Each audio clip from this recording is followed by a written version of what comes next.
All right, it's time now for the second panel of the day, which is Perceived Board Skills and Strengths, where a diverse assembly of experts are poised to delve into the nuanced dimensions of board competency, shedding light on the evolving landscape of skills crucial for effective governance in today's dynamic corporate environment. So put your hands together for this particular panel, which will be facilitated by CS Praveen Soni, who's the Center Council member for the ICSI, and the panelists are Roma Balwani, Independent Director at John Cockerill India and CEO, Indian Deaf Cricket Association, Anita Ramachandran, founder and CEO at Cerebrus Consultants and Independent Director as various corporate boards, Vikesh Walia, Managing Director and Editor at Board Stewardship, Inc. I request all the panelists and the moderator to please come on the stage. Thank you. Good afternoon. Good afternoon, friends. Welcome you all to this third Women Directors Conclave, organized by the Mentor My Board jointly with ICSI and Bombay Stock Exchange and other facilitators. Thank you, first of all, the organizer Divya ji, for allowing us to participate and inviting us to this wonderful program. This program we have seen has reached the heights on every program we are seeing it. And lots of awards are there, juries there. I had seen they were working since hard, in depth, since so many of days. So it's a wonderful program, friends. The topic given for this session is Pursued Board Skills and Strength. So we are here to talk about the pursued skills which the board members do have into various industries, into corporates, into promoter-based skills and the family-based organizations where the industries are there, and what things are there which can motivate our members, our company secretaries, other professionals, those who can be on the board of the various companies based on their expertise, based on their technical expertise, based on their legal and commercial expertise. So these all things are there which can make a person a best and wonderful person to serve to the board, as well as at the same time to upgrade the industry and to take the nation to the newer heights. So this is something which we wanted to have discuss on this. I have eminent panelists with me, Roma ji and Vikesh ji is there. And one more, Anita ji is going to join shortly to us. So we'll start with the panel discussion on this topic and we'll take up the question answers. And based on the repository of time, we'll take the questions from the board member, from the members also present here. So with this, I'll request Vikesh ji to kindly give a basic intent of this theme and your overview over the same. Vikesh ji. Welcome, Anita ji. So we have a full quorum here.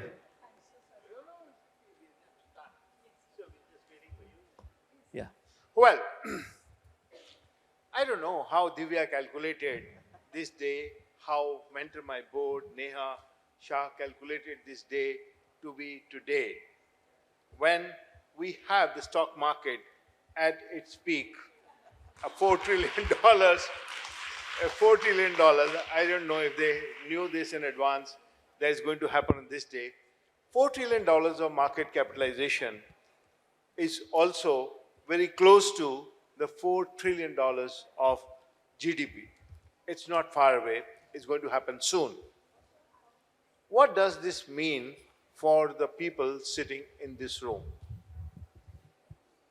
It only means, not only for the people sitting in this room, we are so very blessed and happy to be here this day and to be in the planet on such a lovely day, when there is all kind of prosperity, happiness, booming, Christmas is nearby, the going is good. What does this mean for the people in this hall? It means opportunities. The stock market high means there is greater appetite for capital. There is greater opportunities in the making. Greater appetite for capital, greater demand for capital means what? It means greater demand for corporate governance. Greater demand for corporate governance means what? Greater demand for independent directors. So this is the meaning of this day to be here. If this is the opportunity, I'm so happy that in every sphere, there is work happening in this area. The government wants corporate governance to improve. Government is doing everything for business to be faster, smoother. Regulatory authorities are facilitating the corporate governance. The committee under Mr. Kamath has already recommended their needs to the SEBI, and all that is happening. So government is working, regulatory authorities are working, corporates are working towards corporate governance because they know that without corporate governance, without ESG, attracting capital is going to be very, very difficult. We know one of the largest IPOs last year had to be delayed a couple of weeks or a month only because their ESG certifications were not in place. Very big company, I don't want to name. So corporates are also working, and the biggest good thing is that individuals are also working towards this capacity building. They are all wanting to become independent directors. And more than anything else, we have reason to cheer up this hall. The women are coming forward and wanting to work in the domain as independent directors. So big hand for all the women present here. Thank you, Vikaji. Thank you. Thank you. So how is it going to happen? And why it is getting delayed? More women on boards has happened in Europe in a faster way. In many other countries, as Yogita was saying in the beginning, that different countries have a target now of 40%. Europe has a target of 40% women on board. Why it happened faster in Europe and why it didn't happen in India? Only one thing that went wrong was the notification, regulation that came for women directors on board through Companies Act 2013 and later by SEBI. It was the number.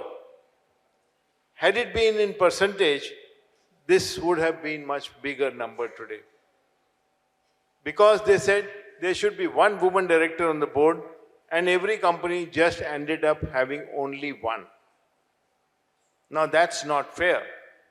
The biggest company, the biggest multinationals of the world are in India, and they also subscribe to this thought that there should be only one woman director.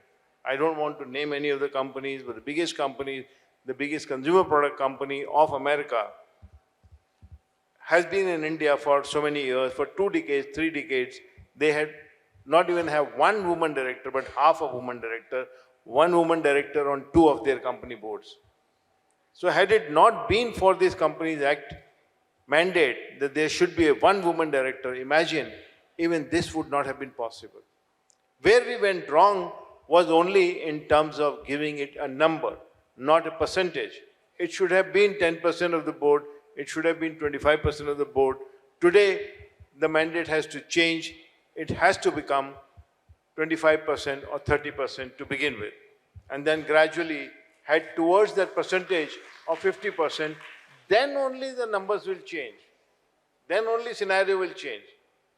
Even this one woman director on every board is not happening. Not happening even on the government company boards. So this has to move towards numbers. So I think this is what leads to the next step, which is the skill that are required for being independent directors. I think Mr. Soni will carry it forward through our panel discussion, and others will also contribute, and we will have Q&As also coming in from the participants. So over to Thank you, our Vikaji. moderator. Thanks for the wonderful oversight and over the topics. I would request Romaji to kindly give your views on the topic, then we'll go with Anitaji. Thank you, and I'm very glad to be here to see an audience of really the Nari Shakti, as the mentor, my board, has mentioned it to be a theme. I think it's very important to have these kind of interactions because this really signifies or signals that today we have really come of age.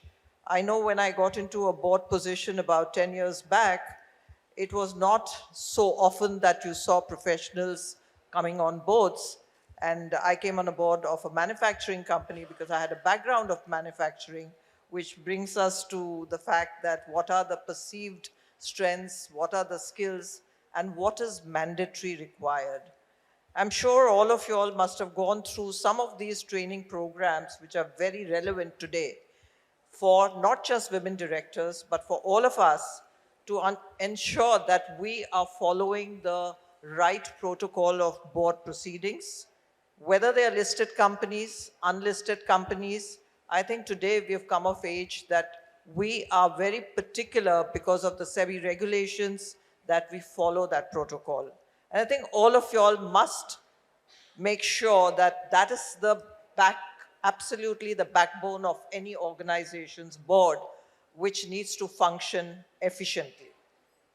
If we go back to what is the board selection process which happens and why they look at women directors, more importantly, let's look at just how the selection process happens.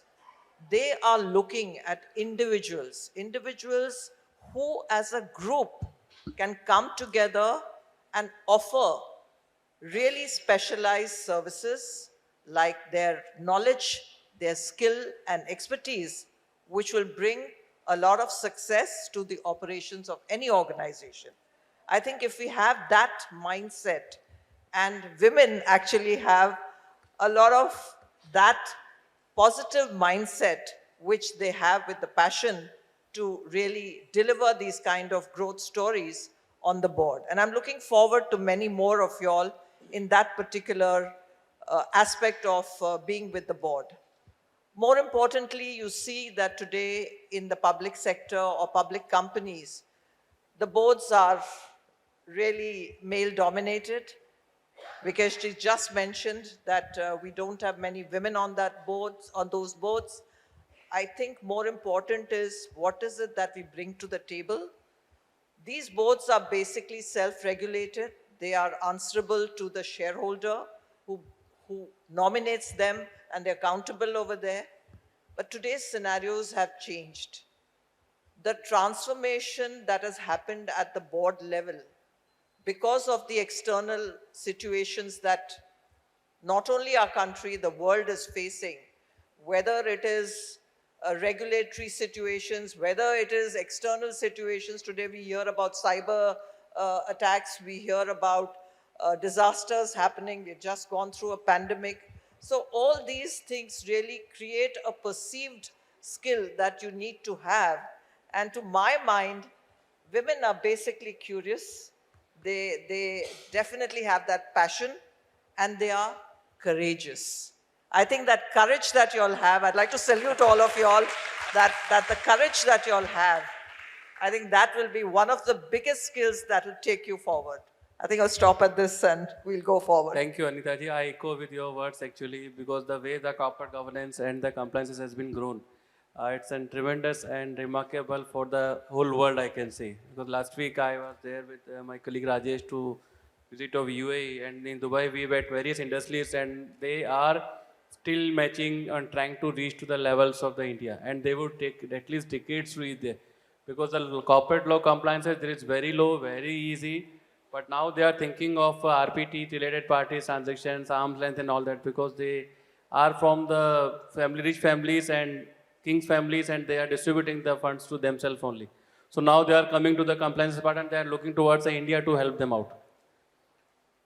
On this footnote, I'll come to Anita ji. Request you to kindly give your briefs and your basic brief address on the topics, and then we'll go forward for the question and answer. Over to you, Anita ji.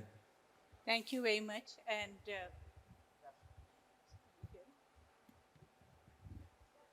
thank you. Is it on? Yeah. All right. So first, thank you very much, Divya, for inviting me. It's really my pleasure to be here. I'm probably one of the oldest women directors. I've been on boards, not able to hear.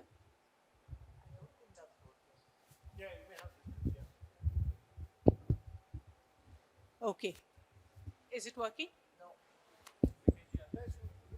Sorry. Okay. Hello. Uh, First, thank you, Divya, very much for inviting me here. And it's really my pleasure to be here with such a large number of women. I think I must be one of the oldest women directors now, having been on boards for the last 25 years.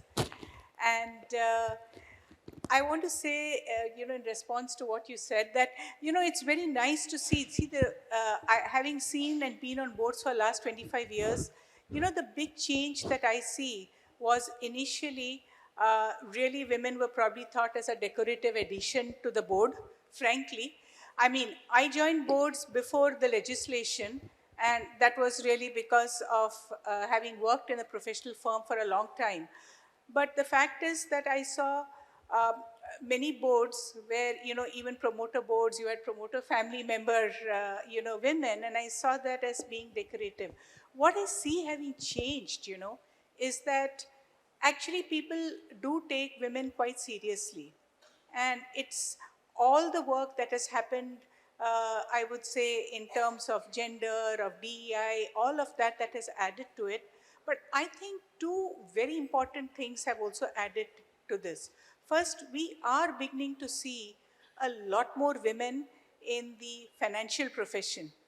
See, I will say that just look at the number of, BFSI heads we have had, as women.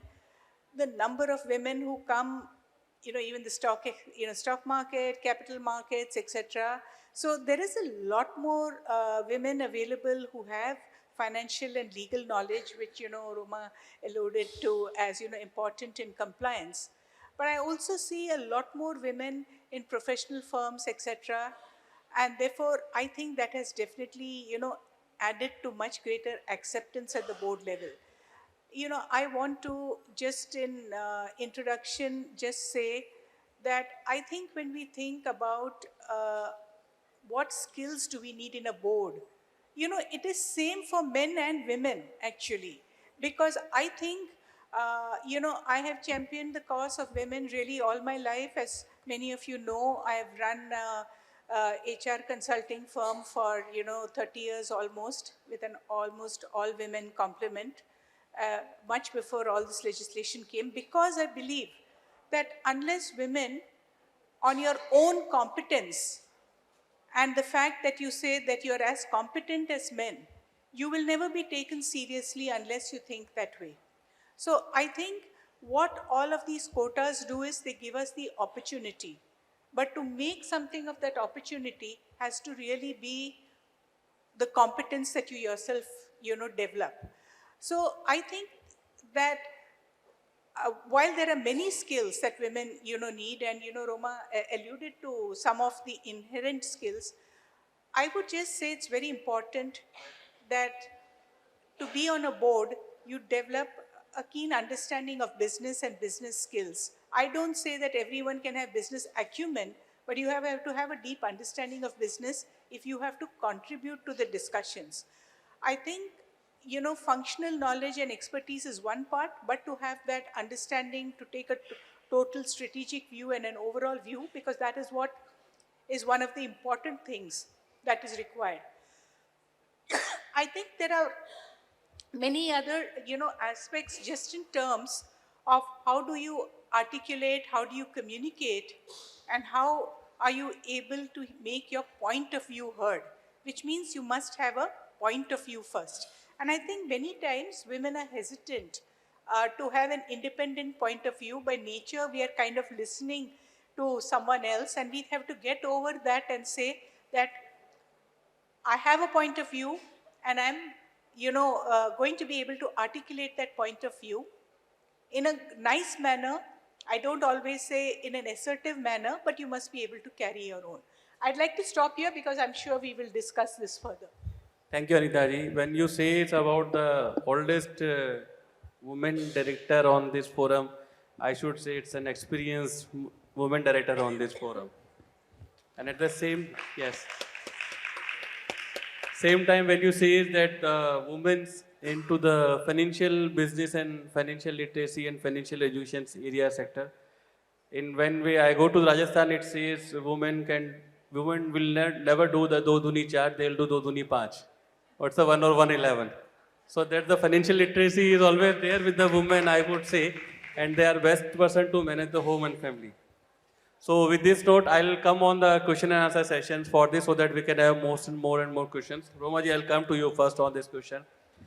When we are talking about the gender diversity and the board and the skill set required for the board members, be it a male or a female members. So from your experience, what would you identify the most critical skill for the effective board members in current scenario? I think what we have forgotten is to listen. I think there's certain elements in a board discussion. If you don't listen intently, I don't think you'll be in a position to give your point of view, like Anita mentioned, in the way that can be seen with gravitas and can be appreciated in the manner that you are wanting it to be communicated. So coming to being a communication professional, when I was taken on board, I still remember I was a serving executive in an organization, and that was the time I was offered this board role, and I had to take permission from my existing company board. And what I liked about the way they went about the selection process, they said that while your skill set, yes, which is very important, what is your functional expertise that you bring? Because that particular board was having members who had the right kind of financial acumen. They were people who came from manufacturing backgrounds, but this organization was trying to create their brand value in India. And the first thing they were looking for is what is it that this India wants, because the CSR policies had come in. How is it that we can translate that? What is the brand value that we can bring? I said, for a B2B organization, asking me to come on board with these kind of functional skills, which did not discount the fact that being in the top leadership, your journey starts at that time. As a communication professional, what I had to learn, like Anita mentioned, the business first. If I didn't know the business, I would not be able to communicate that business effectively or credibly. So with your functional expertise, enhance that and make sure that you are able to communicate that, articulate that in a manner that you are adding value to the board. So while it is gender neutral, I think what's important is the critical elements of you being heard can only be if you have all these skill sets which a board member should have, whether it's financial acumen, stakeholder engagement, compliance. Today, risk has become a big deal. So all these elements you learn during your functional growth. As a leader, as you grow in your profession, that is what you are able to bring to the organization where you come in as a board member, irrespective of the function that you had in your previous avatar. So that should not be a limiting factor for the critical skills that you should develop and what you should demonstrate. I think that's very relevant to look at, to introspect, and to see that, like Vikeshji said, that there is no difference on the board, or to be able to give your point of view, as Anita said, but do it in a way that is seen, heard. You have listened and you have communicated it well, because today disclosure becomes very important at the board level, and you have to communicate that. So compliance becomes a necessary, important facet of what you should be contributing or asking questions. At a board level, you have to ask the right questions. That's very important, I think. Correct. So, the good listening is an important thing. If you want to be a speaker, it's a big stage that you need to be a good listener also. Vikesh, I'll come to you on this question. When we are talking about the board capabilities and the inherent powers and inherent knowledge, what we are talking about. Nowadays, the boards has become professional, and they are looking for various kind of different qualities and capabilities among the board members, be it an executive or non-executive. I want to come to you on the question that what could you elaborate or some criticalities of the legal and financial acumen for an effective participation on the board, be it an executive or non-executive or independent or non-independent? Lovely. Good question, Ms. Soni. This is what often people ask. And many of the people think that only the financial acumen or expertise in legal matters or knowing about company law is the only qualification that is needed on the boards. To answer your question, we must find out why are independent directors needed on the board. If we understand why they are needed, then automatically that will also explain you what skills are important and how important is finance and legal skills. They are needed essentially for two reasons. Number one, to enhance the reputation of the company, and secondly, to enhance the corporate governance quotient in the company. These are the only two things were needed. The examples being probably Ganesh Natarajan joining the board of SBI.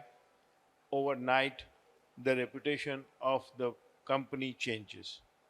Acceptance amongst the stakeholders enhances. Joining of Vaswani on the board of Kotak Bank, overnight, the reputation of the bank changes.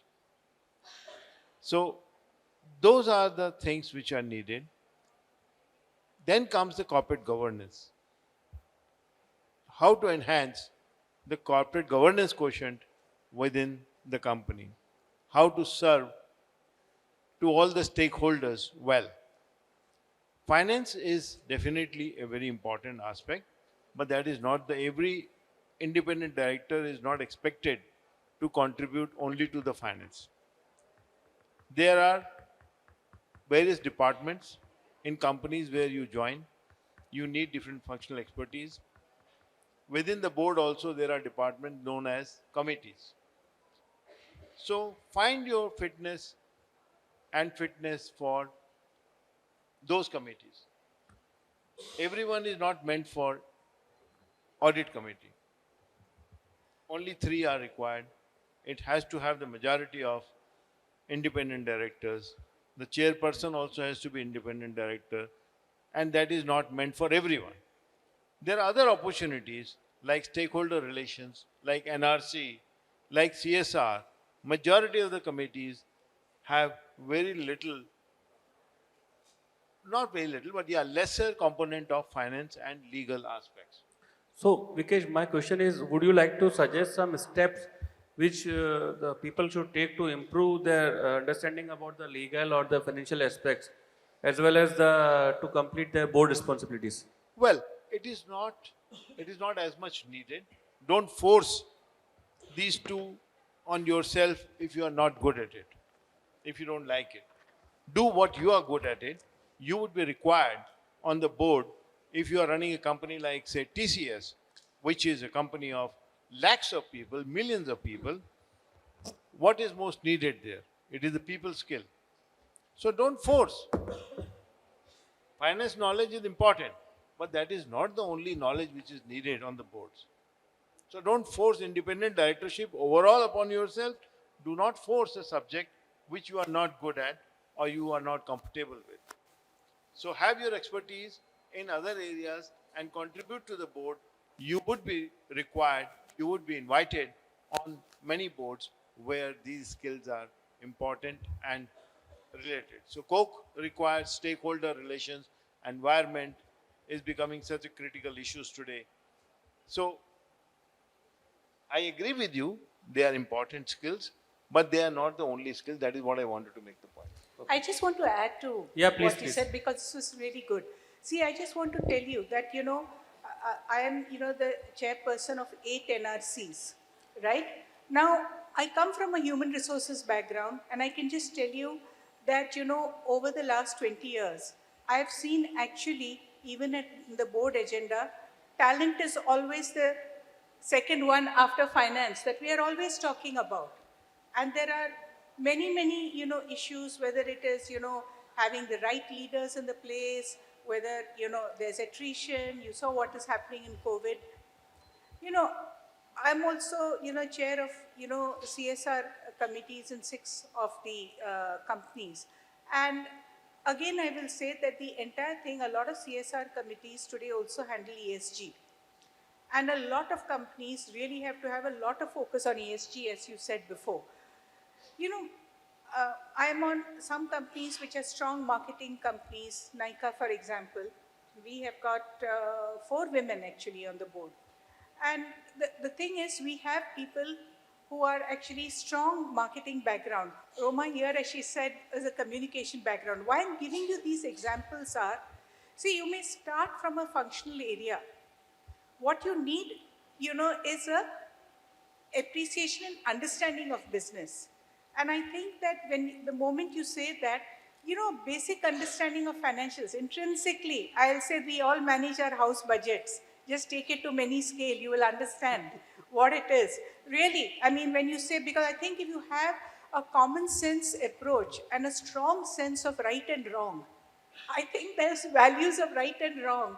To me, a lot of, matters on compliance and governance. You agree, sir? Absolutely, absolutely. Yeah. So I think it's very important that you should not get intimidated by what is all this law, what is all this legal, because you can always call a lawyer and say, please explain to me in simple matters, which is what you will do.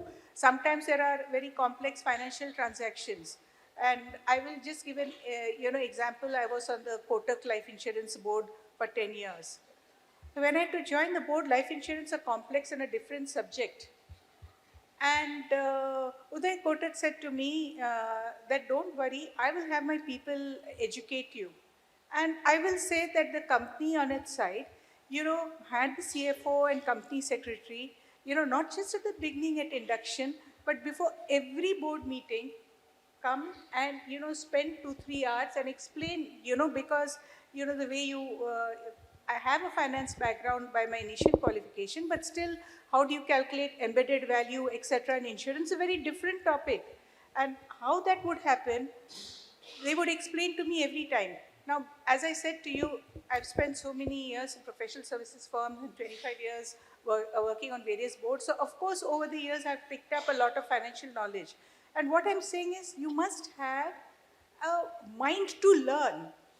You have a mind to learn, you can pick up whatever subject to a working knowledge. You don't have to be an expert, but you must know, as you said, to ask the right questions.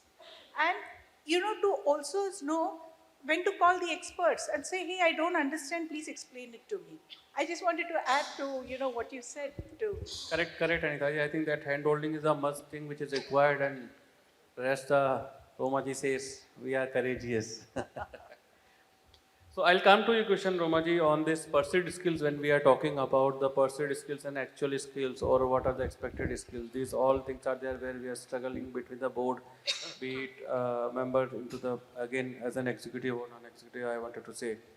I just wanted to understand from you, how can board members effectively communicate their authentic strength without falling into the trap of showcasing the perceived skills?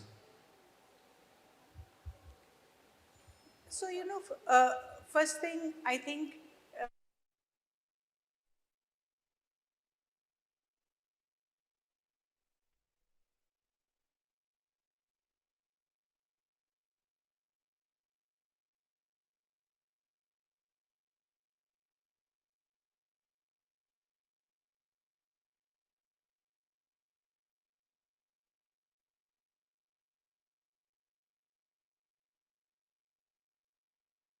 I think it is, I think that the skills that we need to demonstrate really is, besides listening, we do need to demonstrate the ability to ask good questions. And that comes with a lot of preparation.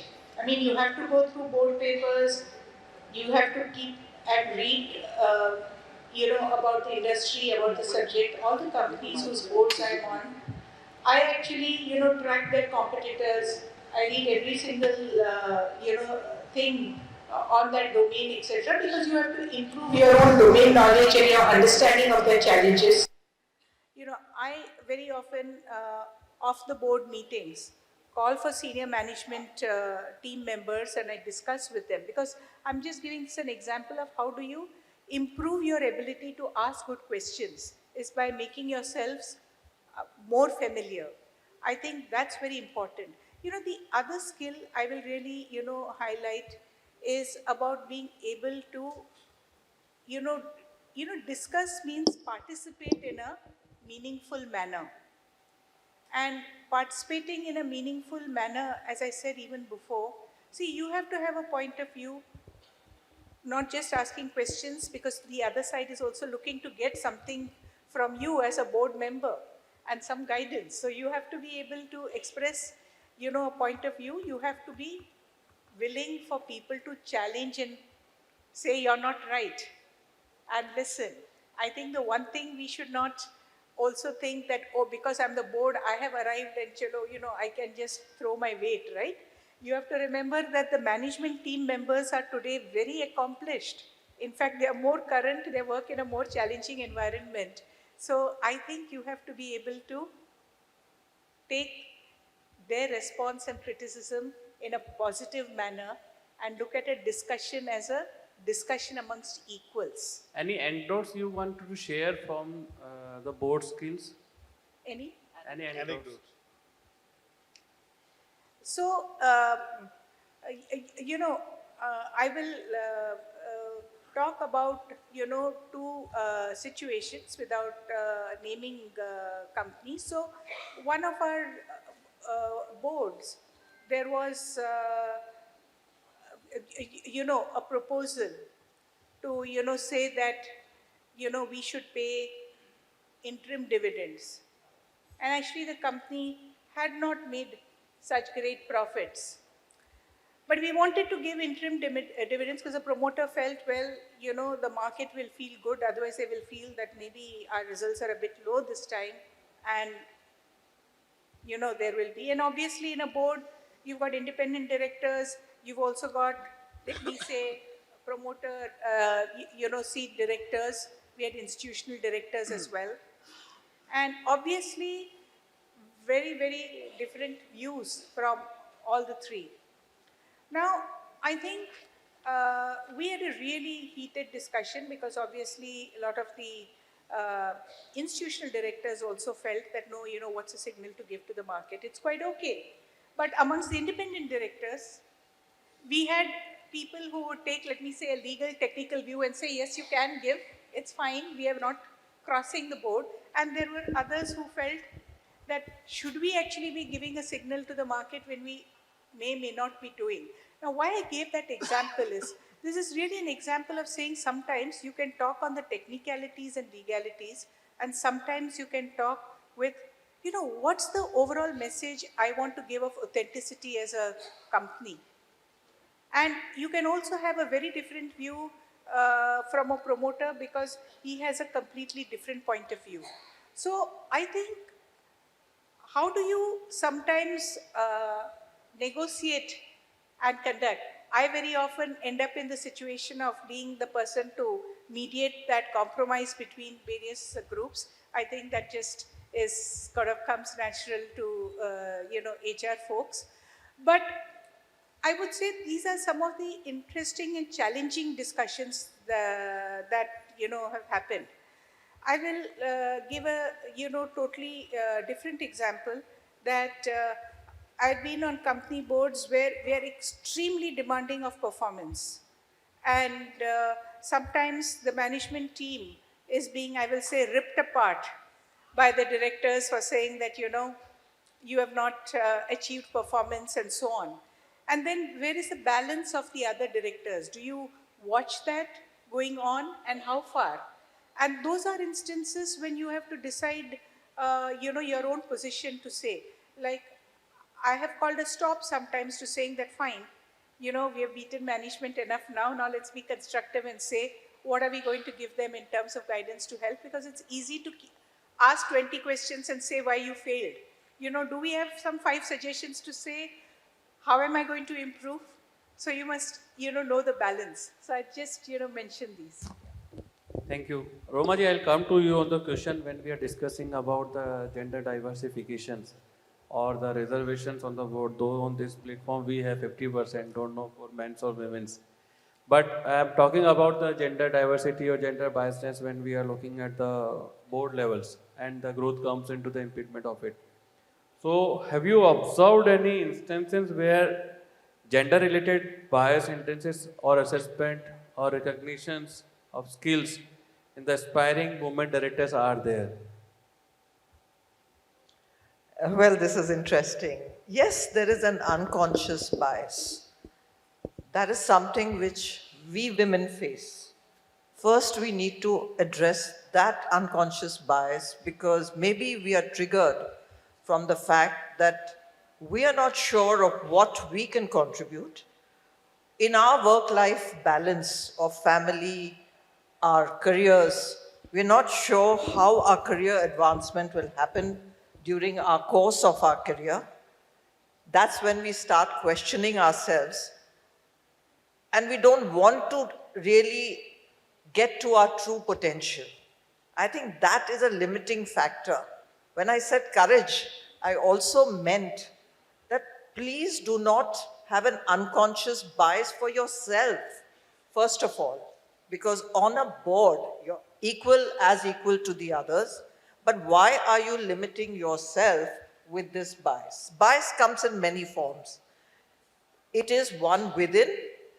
Yes, you go to a male-dominated environment, then you feel that should I have masculine kind of attributes to be able to be taken effectively, seriously on that board. Please don't look at it in that way. You come with your own emotional intelligence, you come with your mindset which can influence the culture of the organization, you will be actually influencing the growth and the effectiveness of the board. Please have that faith in yourself that that is what you're contributing and not really limit your career aspirations to come on the board. Because this unconscious bias that we have in our mind or we feel nervous about is not going to really give us the opportunity to see what we can contribute to the board. There are different skills now that are very open for all of us to explore. Please understand the whole business is transforming. So the board transformation has become so fundamentally different because of the external factors. Today, business will be looked at with new technologies. So digital skills becomes a very important facet. All of us have to start educating ourselves, reskilling ourselves, because what is the business going to use? It's going to use data analytics, machine learning, artificial intelligence. If we are going to contribute effectively to boards, look at startups today. They are primarily getting all these kind of insights before they get into their business.